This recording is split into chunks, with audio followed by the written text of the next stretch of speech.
Starting today, January 18th, 2024, Apple will no longer be able to sell or import the Series 9 and Ultra 2 into the US with the blood oxygen sensor enabled. Apple has created a firmware update that will be installed on new watches that are imported into the US and sold as of today to disable this feature.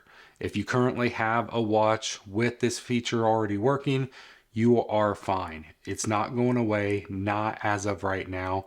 There are still multiple lawsuits kind of going back and forth. Apple has filed an appeal with the ITC, the International Trade Commission, to try to get this ruling overturned.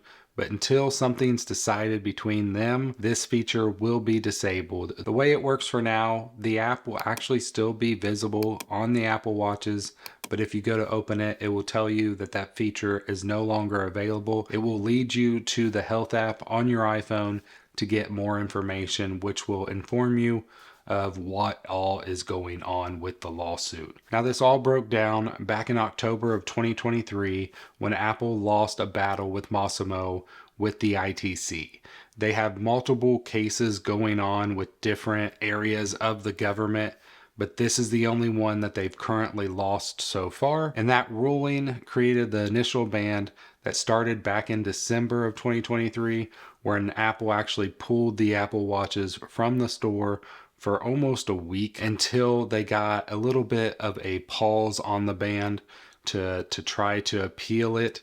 And so far, none of their efforts have worked, other than the fact of removing the feature from the watch altogether. Now, if you're watching this video on the 18th or within probably the first week, there is still a really good chance that you can still pick one up with the blood oxygen sensor from a third-party reseller like Amazon.com. I do have links down below to those watches. If you're interested in getting one, you most likely would still get it with the blood oxygen sensor until they get new stock with this firmware that is installed to disable it. So you may be wondering, what is Apple's next steps? Well, currently they have already filed an appeal with the ITC. If they could win this case, they could re-enable the blood oxygen sensor on the Apple Watches, and even the ones that may sell during this period that have been disabled, they can re-enable it on those as well.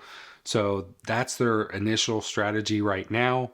They could also pay Massimo like a portion of each Apple Watch sale. I guess they just don't feel like they've infringed enough on this patent that Massimo has, and they're just trying to fight it out in court, and they'd rather disable the feature rather than pay up. Now, Massimo claims that Apple has not even reached out to them to see what the licensing cost for this feature in the Apple Watch. It's hard to believe that Apple doesn't know what it would cost. I mean, I feel like that they would be looking at all areas that they could go through.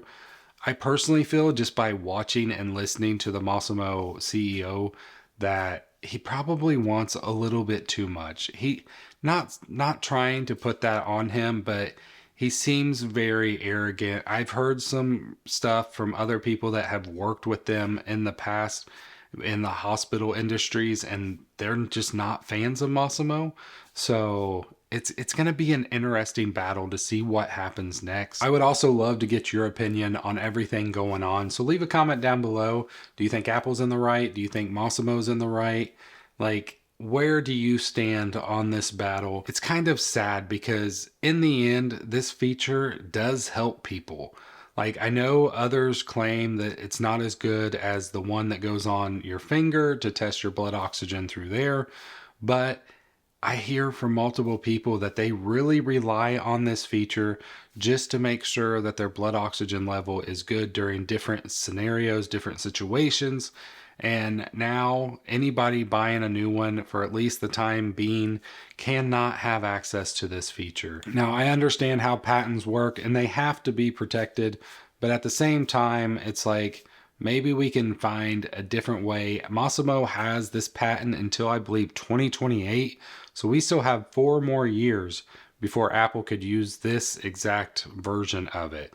Massimo also claims that the blood oxygen sensor in the Apple Watch is nowhere near as good as the one in their smartwatch.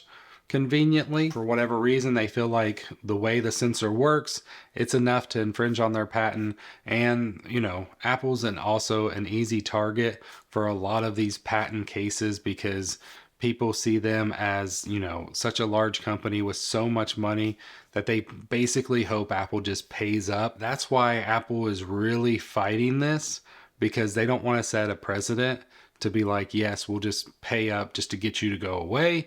They want to make sure that everybody knows that they are willing to fight and just lead this out into a long legal battle to make it to where other companies may think twice before going through this process with them. If you'd like to stay updated on everything going on with this lawsuit or just the Apple Watch in general, please hit that subscribe button. I make videos on the Apple Watch weekly. It is by far my favorite product Apple has ever made.